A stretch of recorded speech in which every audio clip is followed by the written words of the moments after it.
Oh, remember in 2.2, let me recall, I think we discussed this last time also, right? 2.2. So let me go through one more time. So you need to keep in mind, those formulas actually you have to memorize. Okay, just now I uploaded formula sheet, so you will see this, bunch of formulas. Actually, this is for Cal 2, but anyway, Cal 1 also included. Um, Thank you. right. So you could go and check your Georgia view under the content. Go to Georgia view, then content, and go to, you will see that formula sheet. So you could make use of this formula sheet for Cal 2 as well if you want to do that. Okay. So now let me recall the things we had last time. If you are given function fx, okay, now what does mean by the derivative of that function fx? The explanation of derivative is nothing but slope of the tangent, right? So slope of the tangent line of what? Of the given function fx at the given point x.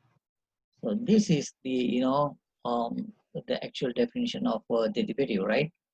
So if you are asked to find derivative, basically we are finding the slope of the tangent of that curve, at the given point x. Suppose if you want to find, suppose if you want to find the slope at the particular point, say 1, that means that is nothing but f prime of 1. Okay. After that, we saw last time. Remember the definition of the derivative in terms of limit. This is nothing but limit delta x goes to 0 of f of x plus delta x subtract f of x over delta x. So this is the formal definition of the derivative of f function, right? But you know using this limit always will be kind of hard thing. So for that reason we have formula, right? All the formula results are derived from using this definition. Okay. So why my highlighter is not working? So by using this limit definition, we had kind of, the results formula. If you are given a function, say that function is constant function, fixed value, then the derivative of the constant function is always 0. Okay, keep in mind this, memorizing. In second one, we had last time, that is called the power rule, right? You see here, power rule. Power rule says what? The derivative of x to the power n, n could be any, the rational number. This is nothing but n times xn minus 1. Okay. For example, if you want to find the derivative of, say, x to the power half, okay, x to the power half means square root x, right?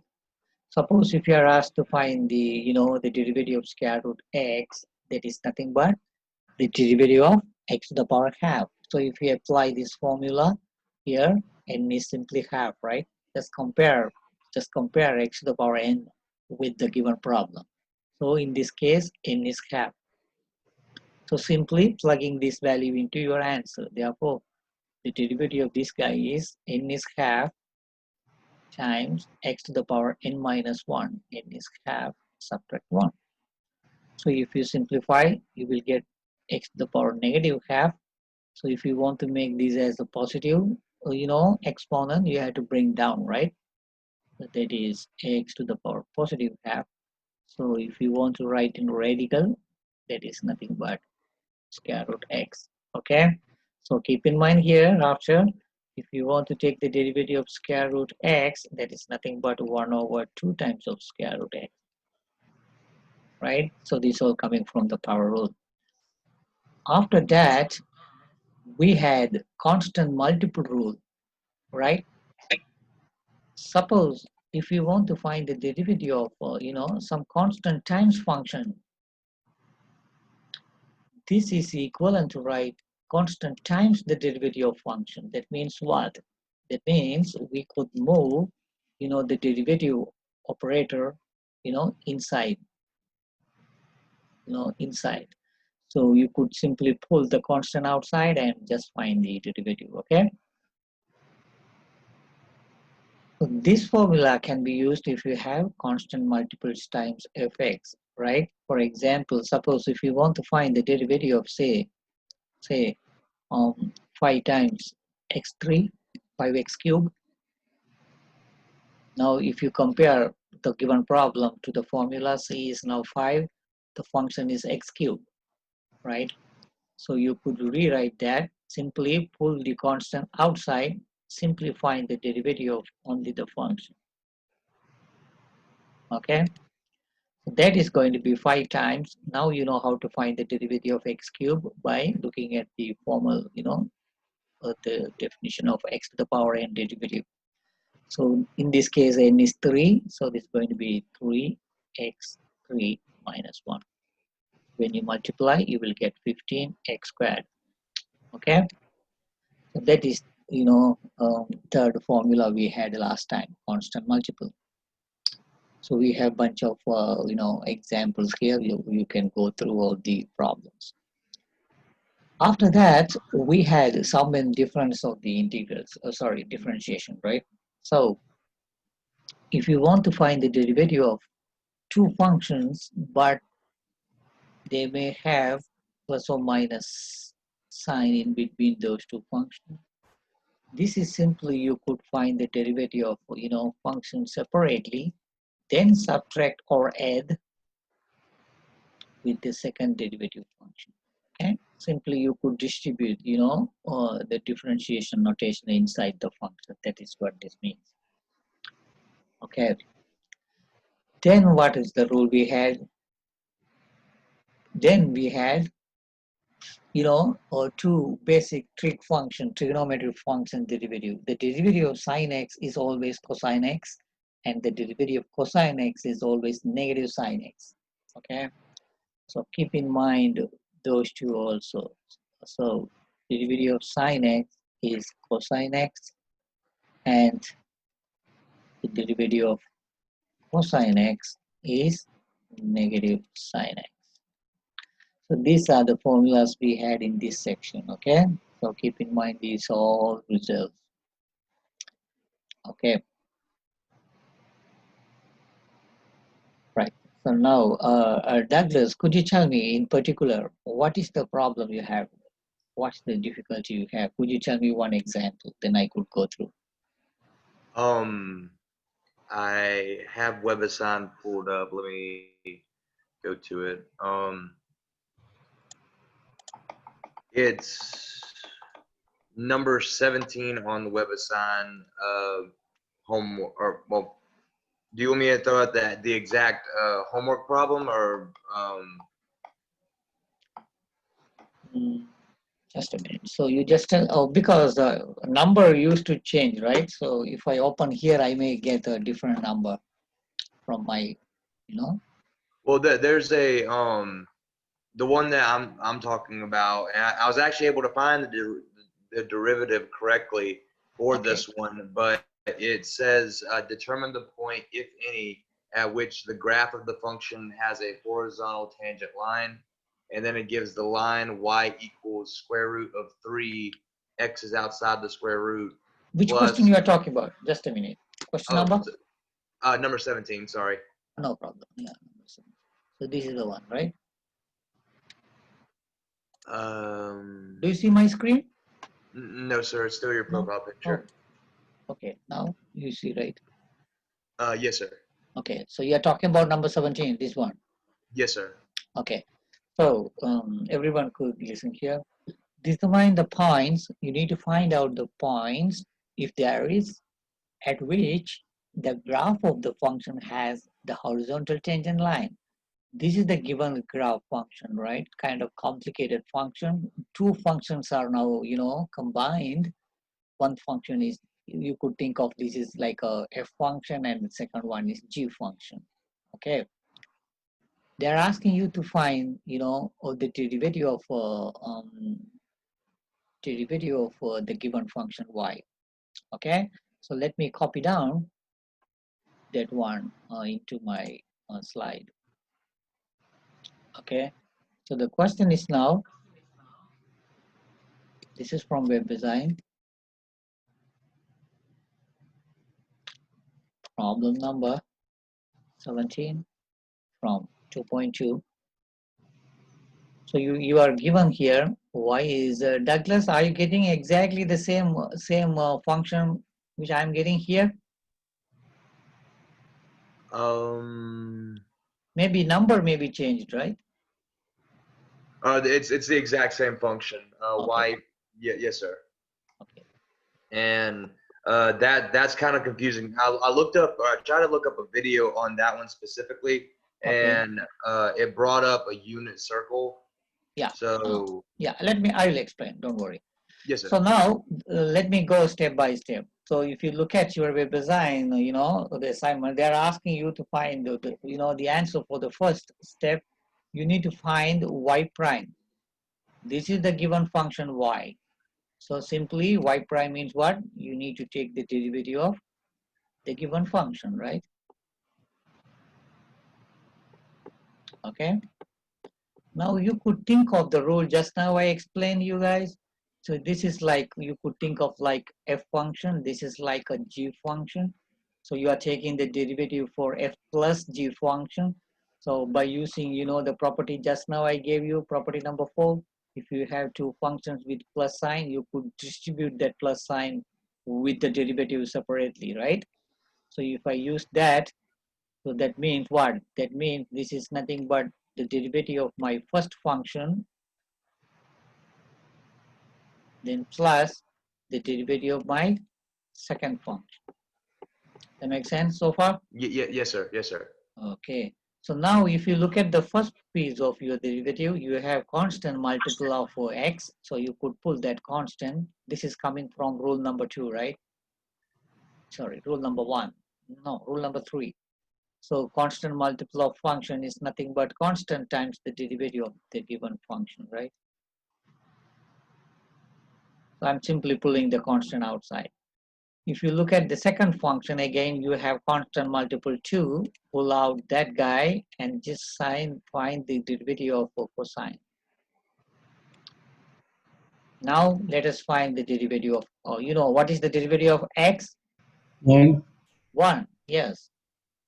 Derivative of x is 1. If you want, you could use the power rule. Power is now 1. Okay, plus 2 times. What is the derivative of cosine? Just now we saw that is negative sine x, right? So that is square root 3 plus into minus is minus 2 sine x. So this is going to be our first derivative of the function. Okay. So what is the answer we got? Square root 3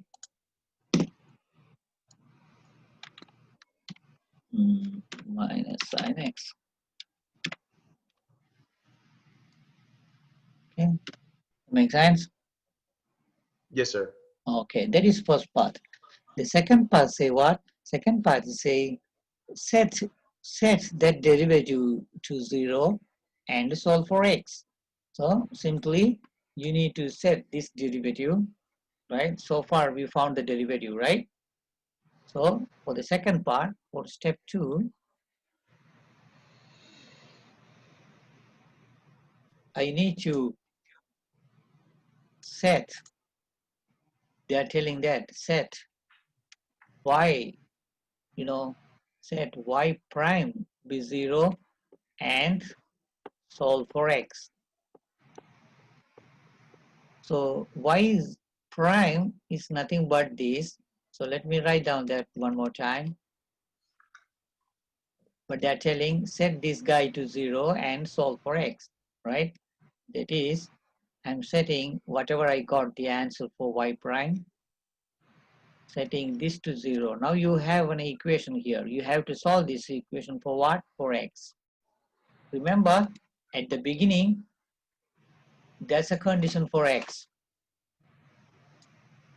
At the beginning, they're telling that your x supposed to be in this range, 0 to 2 pi inclusively, right? So you have to maintain that condition throughout this problem. So your x value is supposed to be bounded by 0 and 2 pi inclusively, right? 0 and 2 pi are included. Now this is simply, you might have seen this in pre-calc solving, trigonometric functions, right? So I am solving this equation for sine x, okay?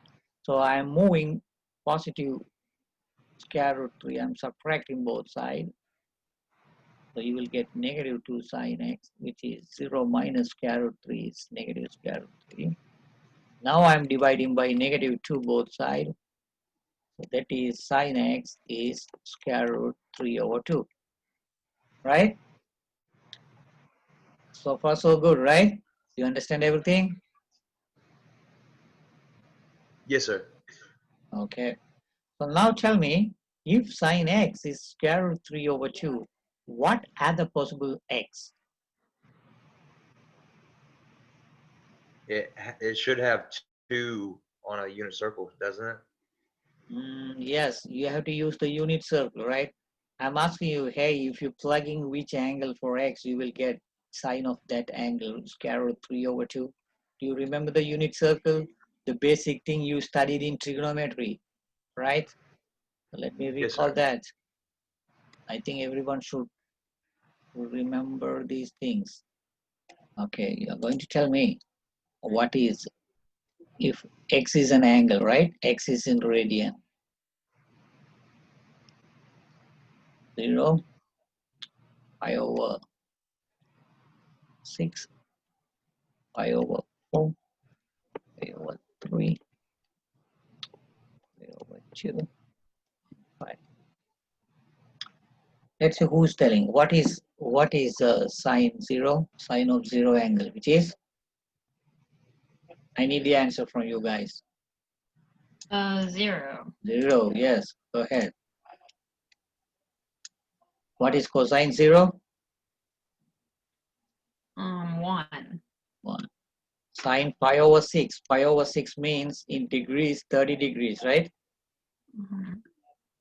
What is sine of 30 degree of pi over 6? 1/2. 1/2.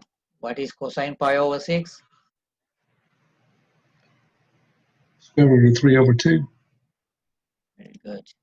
What is sine pi over 4? 45 degree. Square root of 2 over 2. Cosine pi over 4. Same. Same, yes. Pi over 3, 60 degree.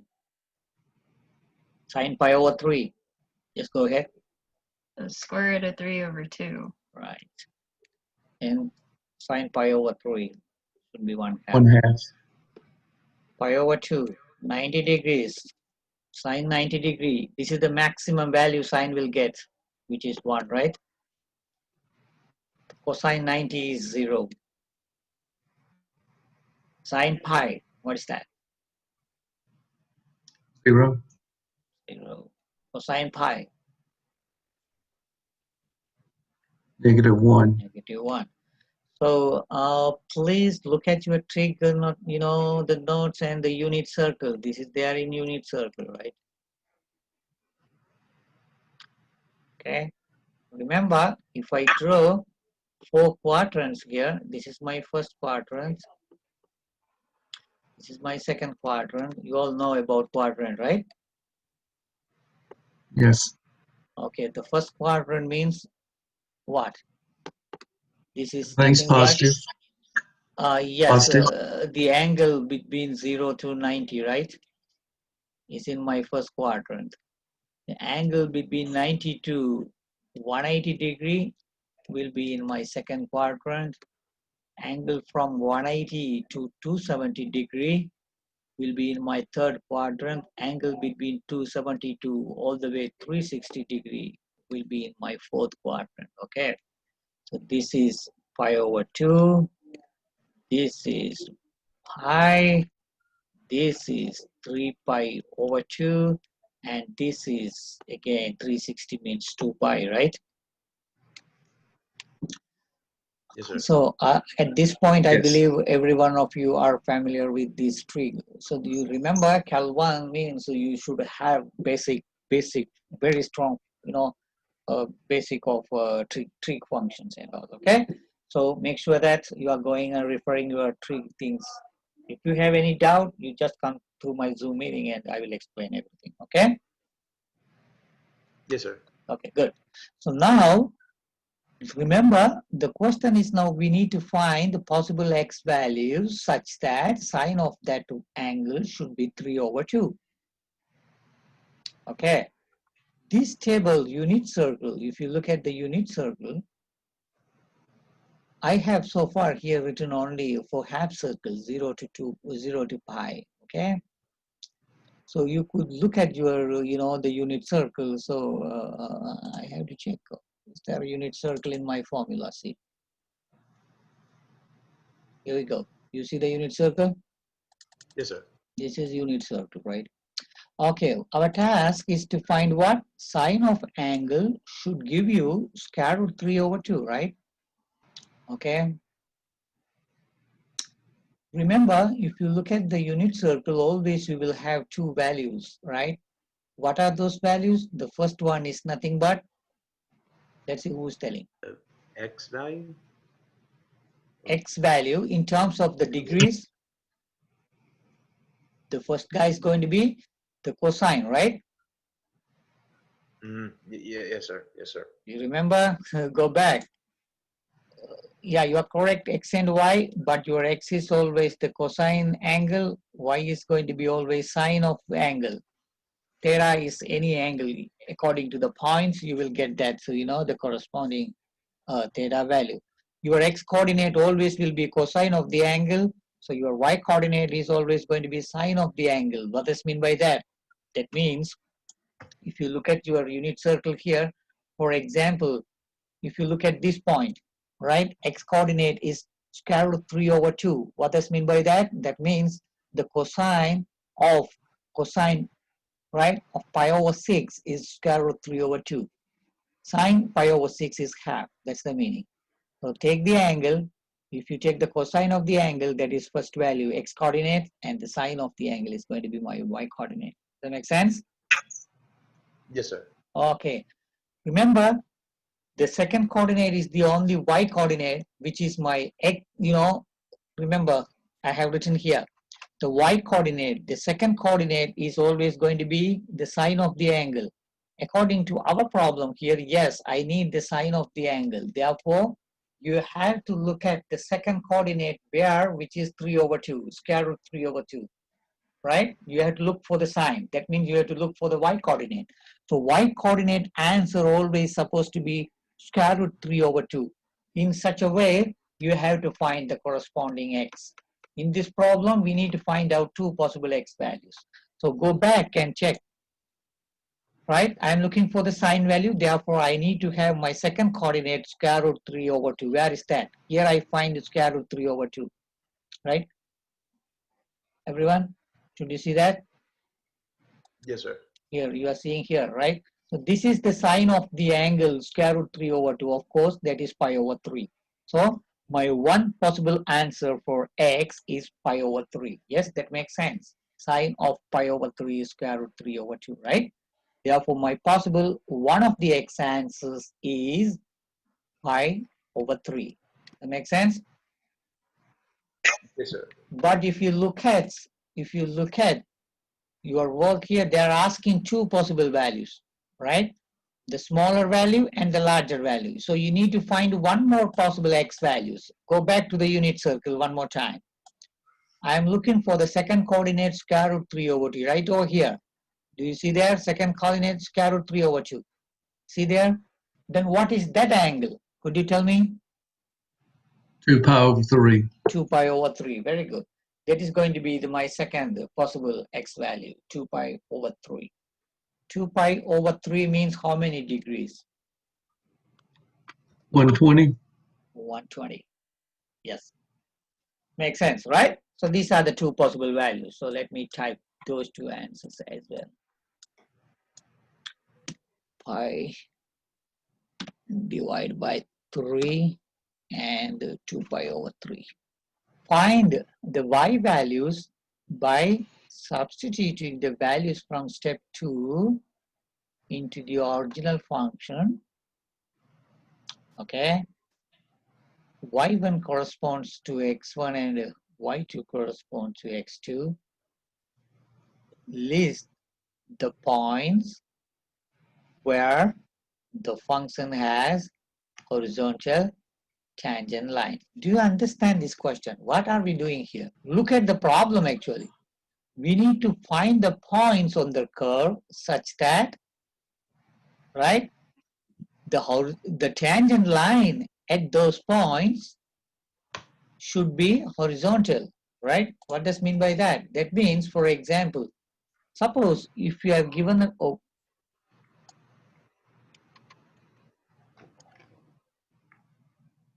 this is the explanation of the problem. Suppose if you are given a curve, I don't know, curve maybe like this, right? Now you need to find the points where if you draw the tangent line at that point, that tangent line should be horizontal. Horizontal means what? Parallel to x-axis. Am I right? Right? Can you repeat that again? I'm sorry. Okay, so we are finding the points on the curve where the slope of the tangent at those points should be horizontal. That's what they're asking, right? Yes, sir. Right? We are finding the points such that the slope of the tangent at those points will be horizontal. So the horizontal lines means nothing but parallel to x-axis. So we are going to find out those kind of points. That means you need to find x and y. Where? On the curve. On the curve means on the fx. Right? But the given clue was what? The given clue was your tangent line supposed to be horizontal. Tangent line supposed to be horizontal. Okay? Now think yourself and tell me, if the tangent line is horizontal, what can you say about the slope of the tangent line? Slope is 0. 0. So for the horizontal line, always slope is 0. Right? That is why here we are doing first finding the slope y prime. Remember I told you at the beginning, if you are given a function, you are finding the derivative of the function means nothing but slope of the function, right? So simply at this, here y prime means nothing but the slope of the given function. Now we are setting that slope to 0 means what? That means we are setting, the gradient or the slope of the, the tangent line be 0. That's what we are doing here. So we are setting to 0 and we are finding the possible x values where the tangent line is horizontal. That means these are the 2 points, right? These are the 2 points now giving you, the slopes, right? For those, the tangent lines are now horizontal. So now we know the x coordinate now, right? You know the point's x coordinate. Remember, we are asked to find the point. So you need to find out the y coordinate also. That is why we are simply now finding the y coordinate for my last step. The final step from your web design, they are asking you to find x and y. Point means you have to find both. So far we have found x1 and x2, 2 different points, okay? Now your task is to find the corresponding y2, y1 and y2. How do you find y1 and y2? Simply you have to use the original function, right? Now you are finding the y coordinate of the original function. So your original function is at the beginning, square root 3x plus 2 cosine x. Okay. Now what I'm going to do is, we know already x values, right? One was pi over 3. You need to now tell me what is the corresponding y1. And the second point, possible x2 we got is 2 pi over 3. there also you had to find the possible y. So you had to find basically two y's. That means you had to plug in these x values into your original formula and we find y, corresponding y. Okay. So if you use the formula here, you will get now y1. Y is now y1, right? Plugging x as x1. We know x1, which is pi over 3. Simply plugging here pi over 3. That is your y1. So you need to simplify this, okay? So square root 3 pi over 3 plus, tell me what is cosine pi over 3? Cosine pi over 3 is 1/2, right? So these 2 and that 2 will be cancelled. Therefore, your answer is square root 3 pi over 3 plus 1. If you want to write all under one fraction, this is square root 3 pi plus 3 over 3. It makes sense? And This is just y1, right? In similar way, you could find y2 by plugging 2 pi over 3 one more time into this formula, so you will get y2. That is square root 3 times, now my x is 2 pi over 3. Okay, wherever you have x, simply replace by 2 pi over 3. Now this is going to be 2 times square root 3 pi over 3 plus 2 times, okay, what is cosine 2 pi over 3? If you are not, you will have to check. 2 pi over 3 is here. Cosine means x value, which is negative half. Okay, now if you simplify this, you will get 2 square root 3 pi over 3 subtract 1. So this is your y2. Okay, we found y1, y2, x1, x2. That's it. So simply plugging the values here. So let's plug in the values. What is we got x1? pi over 3. What is y1 we got? Just now we got y1, which is this huge expression, right? So square root 3 outside pi.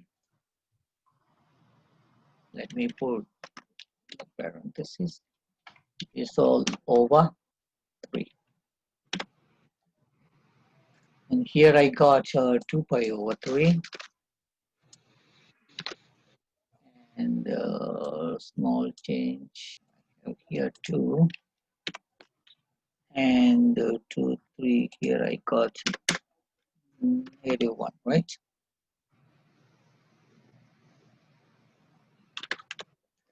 You could simplify further here as well, right? Okay, that makes sense? Yes, sir. Yeah, Okay, so let's see whether our answer is correct. Yeah, all correct, no? So keep in mind, the horizontal tangent line means basically slope 0. So we are finding the points where slope be 0, setting the slope to 0 and solving for x. Once you have x value, that is basically you found x coordinate of the point. But if you are asked to find the point, you need to find y coordinate as well, right? That is why after finding x values, simply I am plugging those two x values into your function to find corresponding y values. Okay. This is a very good question. So like that, in this meeting, you can come up with some problems, difficult problems in web design. So we could work here, right? So that is very, very useful. Okay, is there any other questions like this? Okay, if there's no question, let me move further. Now we are going to enter into a little bit, I could say difficult formulas. Suppose if you are given two functions with the product, right? You are given two functions, but if you look at this, the function, both functions, there's a product sign in between these two functions. Then how do you find the derivative of the product of two functions? This formula telling what? The derivative of product of two functions f and g is nothing but f times first function times the derivative of second function plus second function times the derivative of the first function. Okay, so in short form, you could write like this. The derivative of fg, derivative means prime, right? This is simply fg prime plus g f prime. So you could think of this in short form. The derivative of the product of two functions is nothing but the first function times the second function derivative plus the second function times the first function derivative. Look at this example. You are asked to find the derivative of this function, right? If you look at the given problem, there are two functions, of course. There's a product sign between these two. So you could think of x cube as function f and the sin x as function g. Okay? Remember, the derivative means nothing but d over dx. So the y prime, you need to find the derivative of y. That means nothing but d over dx of the given problem, right? That's the meaning. Okay. So according to my notation, this guy is f, this guy is g. So if we apply this formula, so my f is here x cubed and my g is here sin x. So now tell me who is telling. Let's see. What is f prime? If f is x cubed, then what is f prime? The derivative of x cubed. 3x squared. 2x squared. Use the power rule, okay? If g is sin x, what is the derivative of sin x? Cosine x. Cosine x. Now apply this formula simply.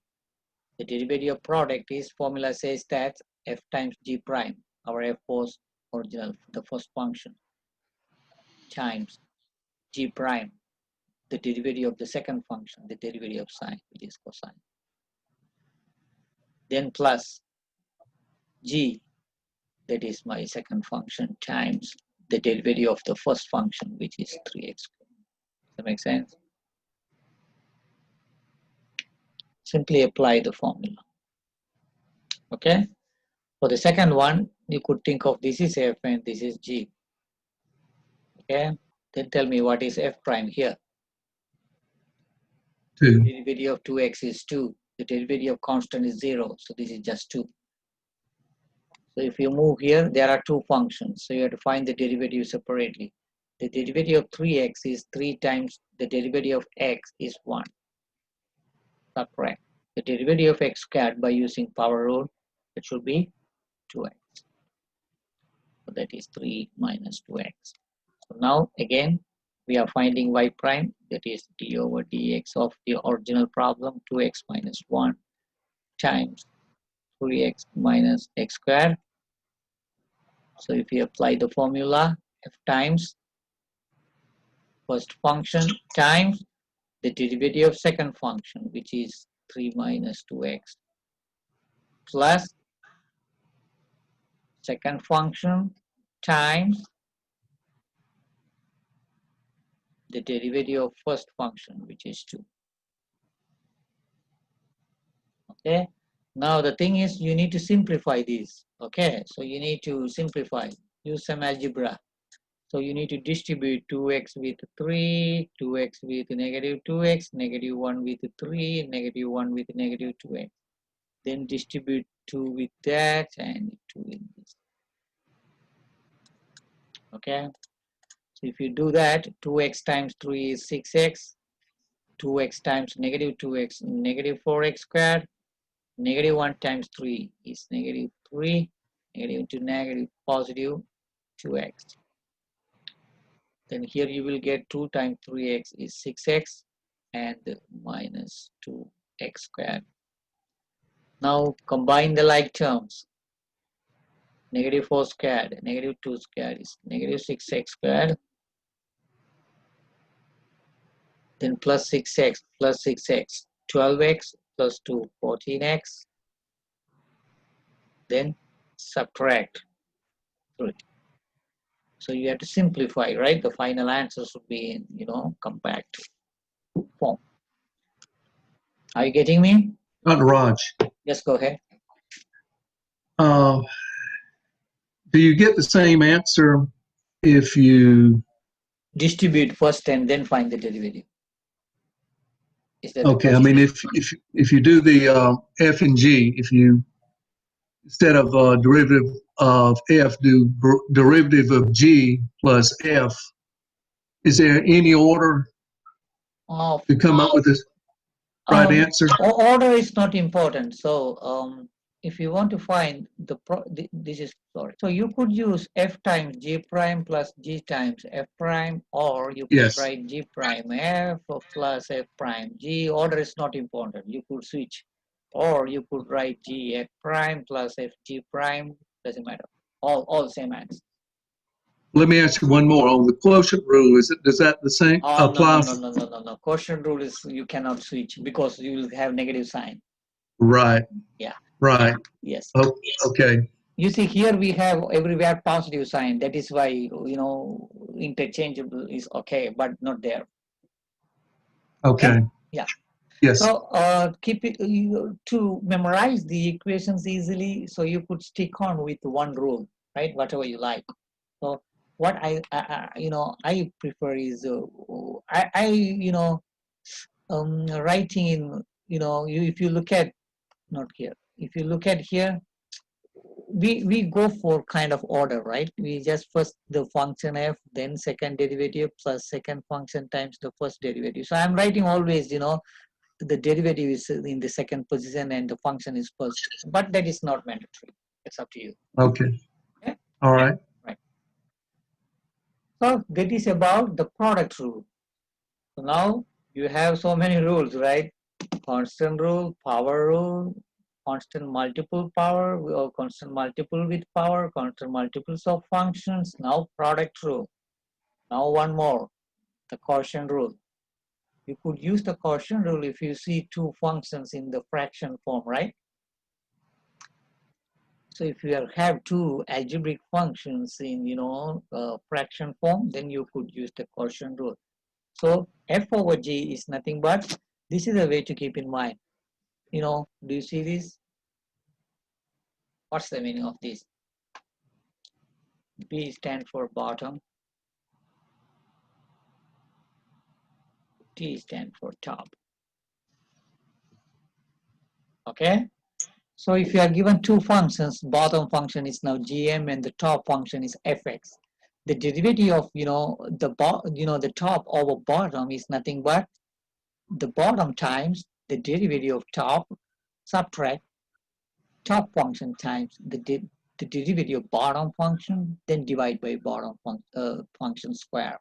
So this is very easy to memorize, right? Yes. Yeah.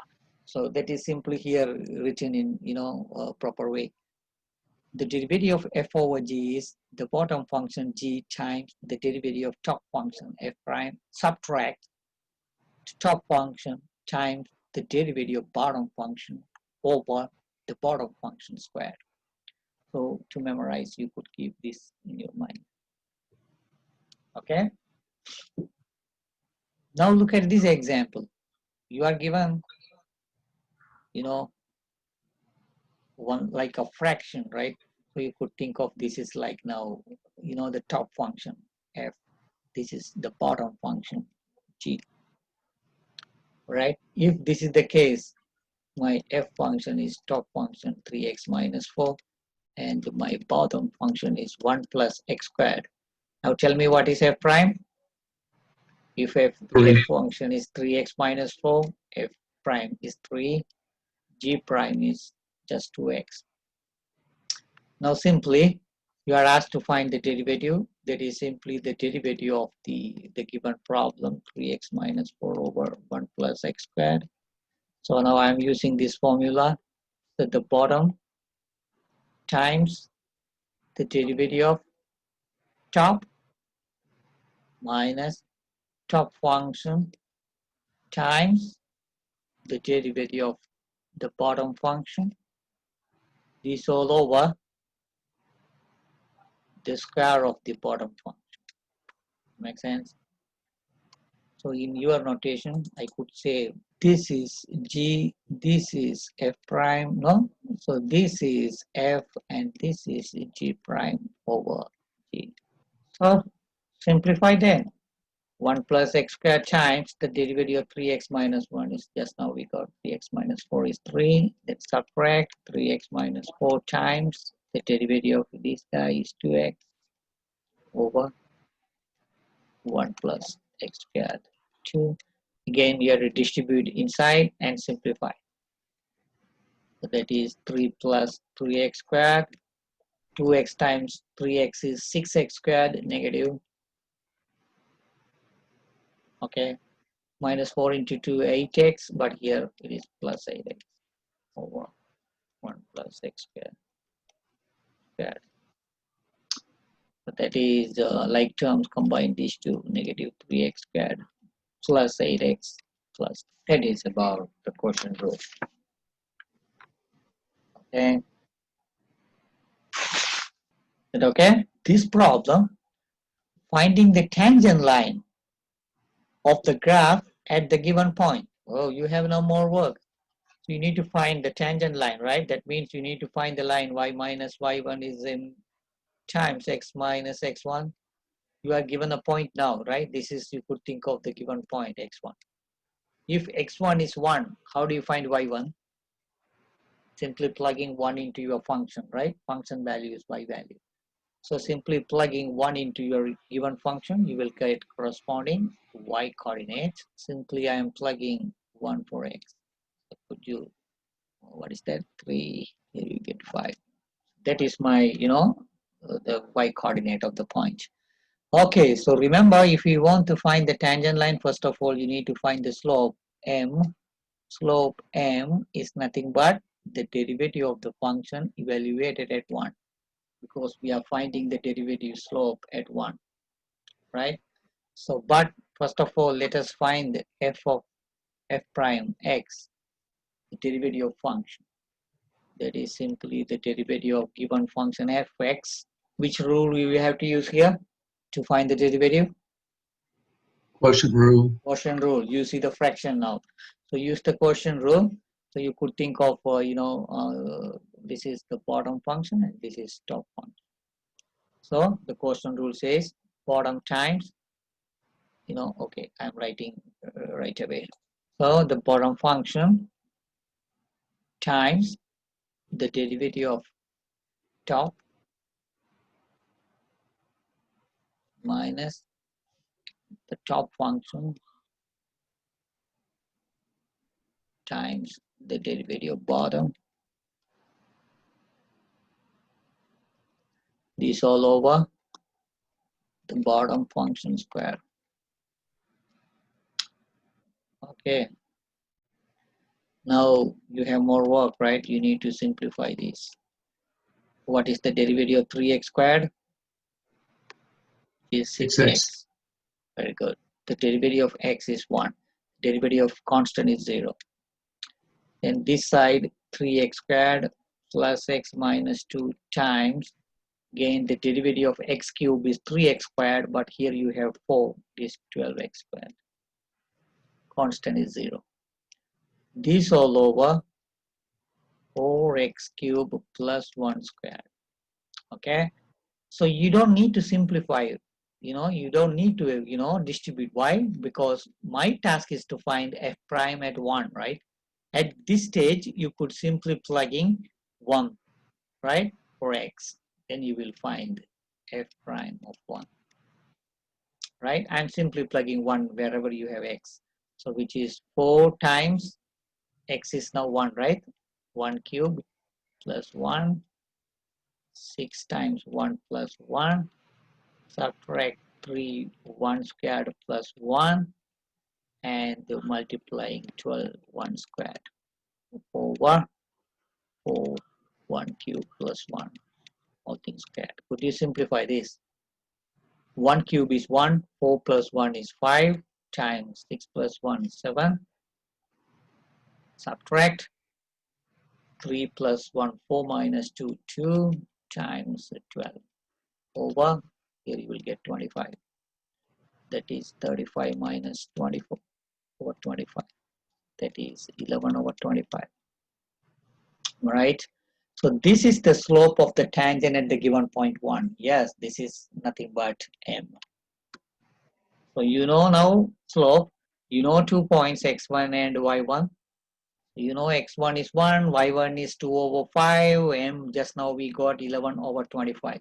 Therefore, final answer, equation of the tangent line, formula says that y minus y1 m x minus x1. So my y1 was, what was that? 205. M is 11 over 25. And x minus x1 is 1. So you need to simplify and write this guy in terms of slope intercept form. So combine these two fractions. You see now denominator is 25. Make it 25 here. That's how much? 1, right? So this is the equation of the tangent line. Okay, that makes sense? Say yes or no. Yes. Still working it out. Okay, so that is about the product rule and the quotient rule. Now let's move to some other trig functions derivatives. Remember, in 2.2 we had the derivative of sine and cosine, right? Now you have some more. So you have here, there are 4. The derivative of tangent is secant squared. The derivative of cotangent is negative cosecant squared. The derivative of secant is secant tangent. And the derivative of cosecant is negative cosecant x times cotangent. Right? So if you look at the formula sheet, everything is here. Okay. So you find everything here. So please watch all the videos there. And Dr. Raj, please go ahead. on the quotient rule at the very end of the problem, where did you get 2 over 5 again? Where? Go ahead. For y prime, for the equation of the tangent line. Okay. Is 11 over 25 your final, or the final answer for that example problem, or Yes. is it? Oh, it is. Yes, it is 11 over 25. Yes. Okay. Yes, sir. Okay. Yeah. So if you look at the class notes here, I have left some, the blanks here. I actually worked out here. I included some, exercises from your textbook, and I already uploaded today. This is the one just now we are looking at. I have already given an answer here, so you could take a printout if you want, or copy down your,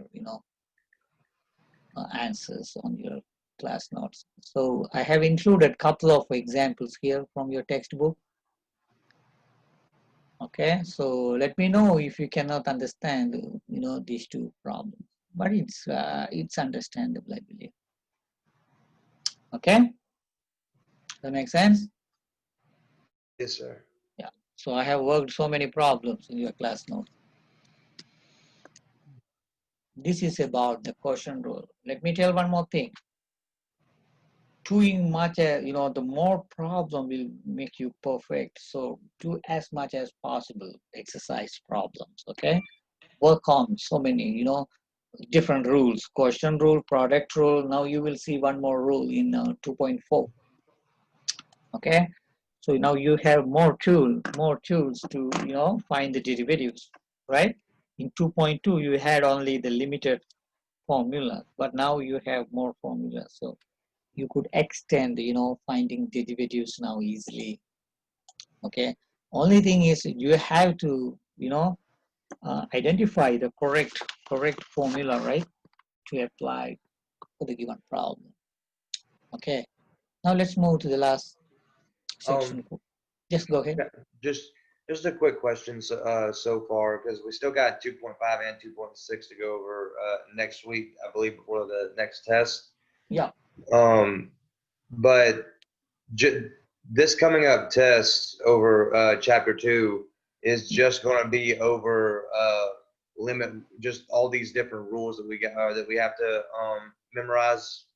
Yes, memorize in the sense you could use of formula sheet, so you could just look at the formula sheet. You don't need, Yes, sir. Yes, sir. Yeah. So only thing is, that's what I'm telling. You have to, pick the correct formula, right, for the problem. Yes, sir. Or for some problems, I may give some hints. That means I may tell you, hey, use the quotient rules, use the product rule, like that. Okay. Thank you. Yes, this is 2.4. This is very, very, very, very useful, and complicated rule using chain rule. Okay, using chain rule. This is another, useful tool. What does mean by chain rule? Okay, before going to do that, let me ask one question. Do you know about composite function? Like this, if you combine two functions, f and g, so we write that as f of g of x. Some book use for composite. Fog and golf. Say it again. Is that the same as fog and golf? Exactly. Okay. Yes. Fog and golf. Yes. Now remember, in this chain rule, you should be able to write down the given problem in like this f of g of x form, composite function form, right? So if you could write the given problem in this form, right? If you look at the notation here we use is, instead of dx, we use that as a new function u. Okay, so where u is nothing but the function gx. In order to make the notation simpler, we use that. If you could rewrite the given y function, right, as f of u, right? Remember, u also a function, right, with respect to x. Now, if you could write like that, then the derivative of y with respect to x is nothing but, formula says what? Formula says that is nothing but dy over du, then times du over dx. Okay? So if you look at one example, you will understand, easily. Look at this problem. I'm just explaining the same problem with you, not. You are given to find the derivative of this huge function.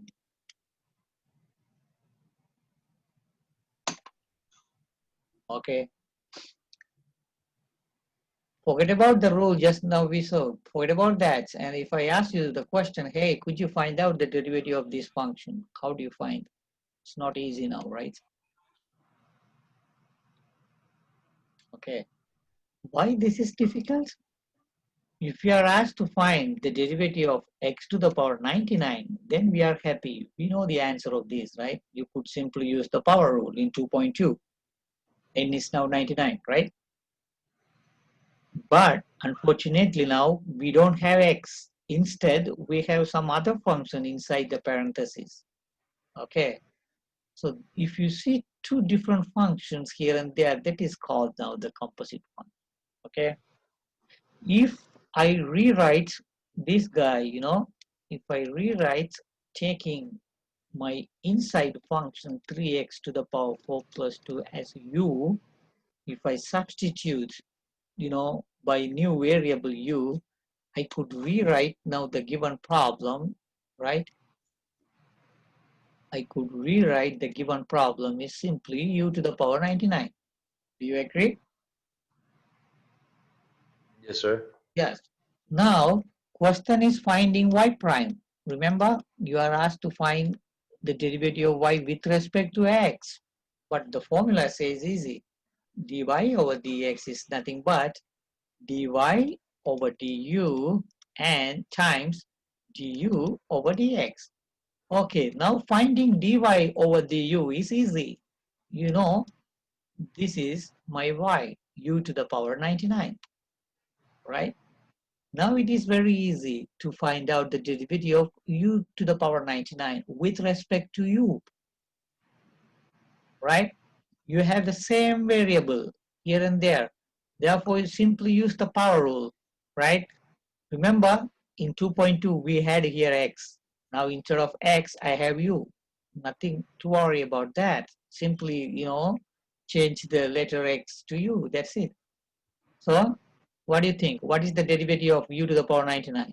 99u 98 on the power Exactly. Use the power rule, right? So, I'm using which formula? I'm using d over dx of x to the n is n times x to the n minus 1. Instead of x, now I have u. That's it. So n is here 99. So that is for first piece of my differentiation, right? But these times du over dx. How do you find du over dx? You know u, right? U in terms of x is this. This is my substitution. Use this guy to find du over dx. How do you find du over dx? Simply find the derivative of u function. U function is nothing but 3x to the power 4 plus 2. Finding this derivative is now easier. You know how to find it. Okay? How do you find this derivative? Simply find the derivative of x to the power 4. The derivative of x to the power 4 is 4x cubed. Power rule one more time. The derivative of constant is 0. That's it. Remember, you have to go back and plugging into your original variable. I used the substitution, right? My u was actually 3x4 plus 2. Simply copy that guy. Simply I am, changing my u into original variable times. If you simplify inside, you will get 12x cubed. That's it. Right? So you could simplify and write the answer. So this is called, chain rule. Why it is called chain rule? Because you are doing differentiation like a chain, right? So in this case, we are finding two derivatives, dy over du, and this is a way to memorize. Do you see that? If you want to find dy over dx, this guy is kind of cancelling, right? Like a fraction cancelling, du like cancelling, right? Yes, sir. So it's very easy to memorize, right? So if I'm asking like this, if you have some other variable t, so you could write like this as well, right? Like cancelling, t dt gone, and you will get dy over dx. So that in between guy, this variable u is kind of, you are introducing that variable. So read the problem carefully, identify, the u function, then rewrite the given problem in terms of u, then use the chain rule. Okay. So this is one way to keep in mind. If you want to write in, composite way, f of gx is nothing but, right, f prime of gx times g prime x. Inside function is here. This is called the outside function. F is here outside function. G is inside function. So the derivative of composite function is nothing but the derivative of outside function of gx times the derivative of inside function. There are several ways to memorize this. Okay. Yeah, that is why I have written here, given one comment. Outside function derivative times inside and inside function. That make sense? Yes. Okay. Let's see whether you understood. I'm giving you one easy problem. Could you find out the derivative of this function? What is y prime? Easy. Whatever we have inside, keep everything as u. Right? So you could think of these all like u substitution in another way. So the problem is simply u to the power 4. So what is the derivative of u to the power 4? 4u3, right? Do you see that? But Okay. But chain rule says this times du over dx, right? But our u was inside function, which is simply 2x plus 1. What is du over dx? My u was 2x plus 1. then what is the derivative of that? The derivative of 2x plus 1. So the derivative of inside function is simply 2. That is 4 times 2 is 8, 2x plus 1. You see that? So using using chain rule, do you ever have to find the derivative of the original problem, like 2x plus 1?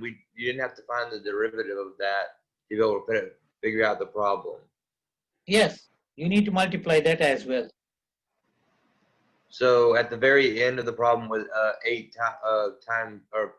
parentheses 2x plus 1 Right. parentheses. 8 times 2x plus 1, that's it. So the 2x plus 1 isn't raised to 3? Oh yeah, you're correct. I missed that, right? Like that, no? Yes. Okay, one more problem. What is the derivative of sine squared x? What is your inside function u now? Whatever we have the trig function, keep that as u. So let u be sine x. But Okay? there's no power to raise it to, so is the answer just u? No. I'm telling only take sine x as u. Okay. That means this problem is nothing but finding the derivative of u squared, right? Okay. Now what is this guy? What is the derivative of u squared? Power rule, 2u, right? But 2u times, always don't forget to write the derivative of u with respect to x. After finding the inside function derivative, you have, after finding the derivative of u squared, you have to find the inside function derivative. My inside function is now u square, right? That is du over dx. Always multiply by du over dx.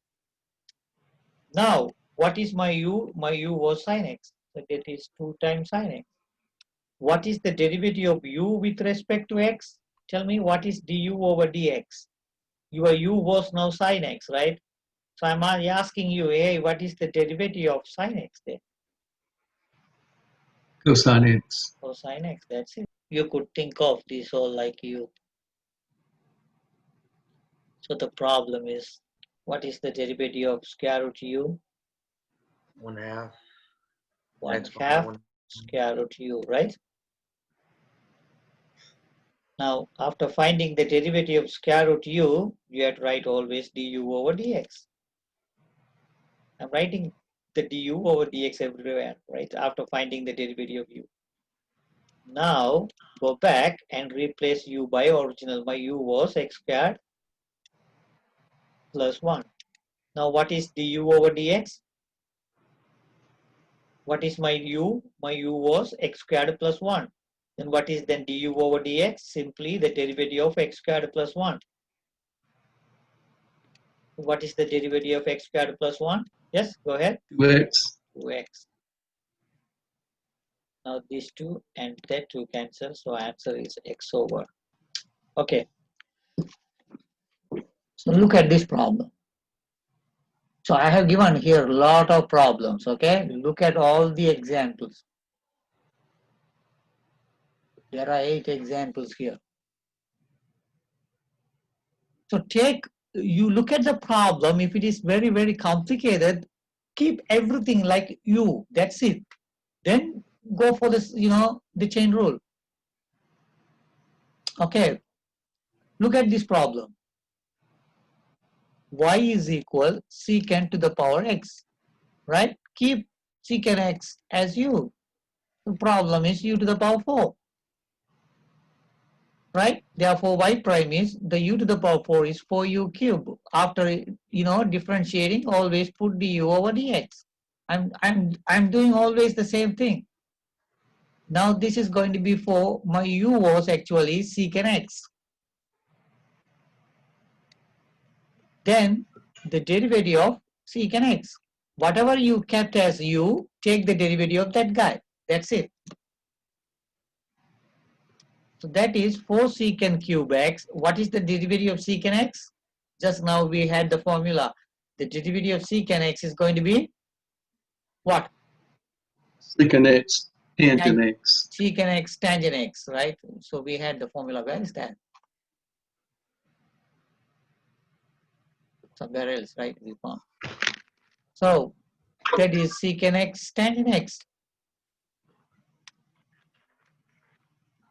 If you want, you could simplify, right?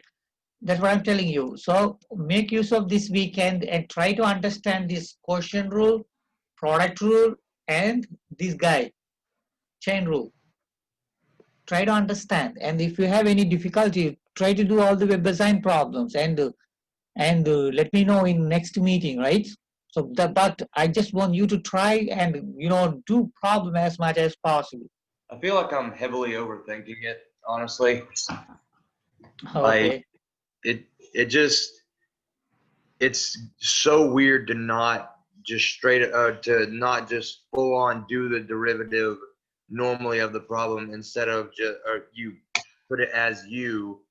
And I'm still a little confused. I understood like examples like parentheses, like x squared plus 1 parentheses raised to the power of 4, and then you use that power. But you can also use u, and you can factor out the, like say if it's secant x or secant squared x, you could just make u the secant x, and you can factor out the squared. I don't understand that. Like the problem that you had, or one of the first problems that you did. This one, like sine squared. Yes, sir. That I don't understand how you're. You see now, this is the catch. You are asked to find the derivative of sine squared, right? Yes, sir.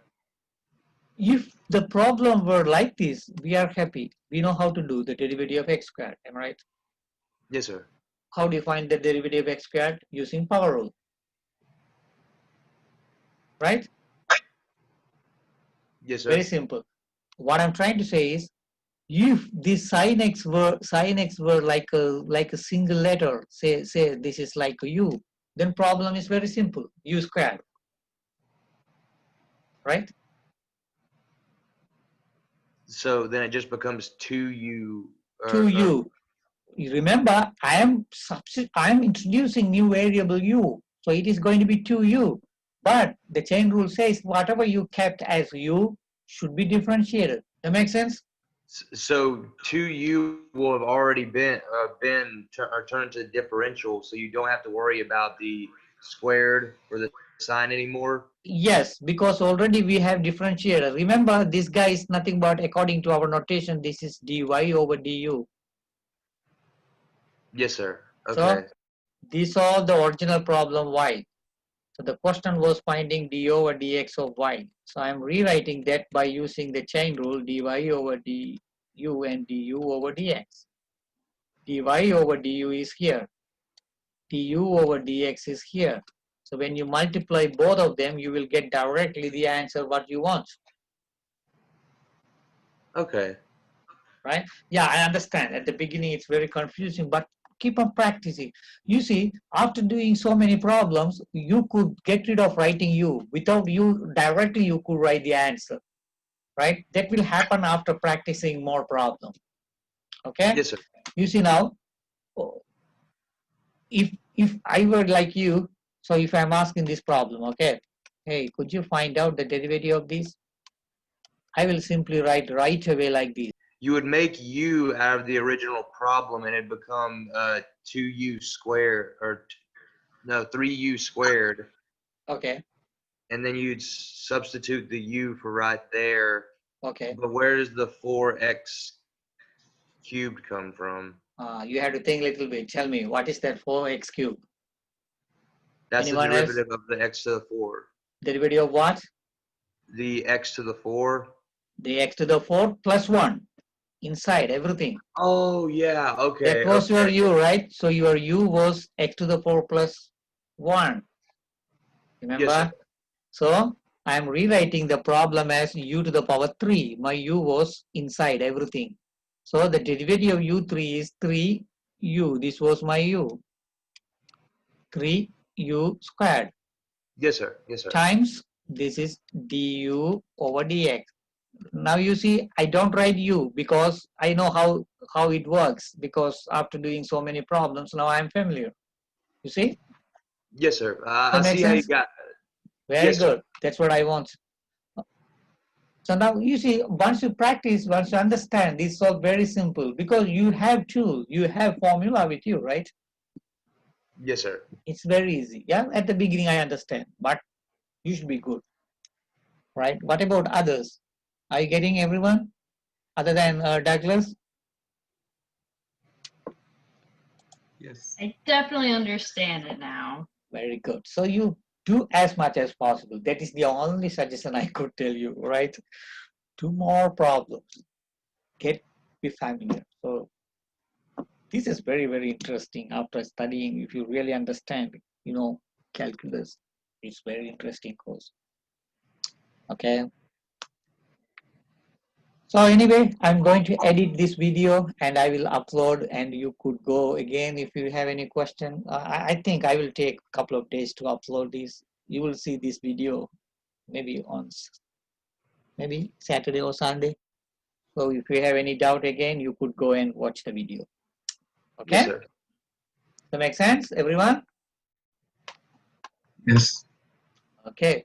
So now make use of this weekend and go through the web design. Try to finish up to 2.4. Okay. Yes, sir. Yeah. So then we will go through 2.5 and 6 next week. Then of course we will have the test after the week, right? Yes, sir. Yeah. Okay then. Anything else?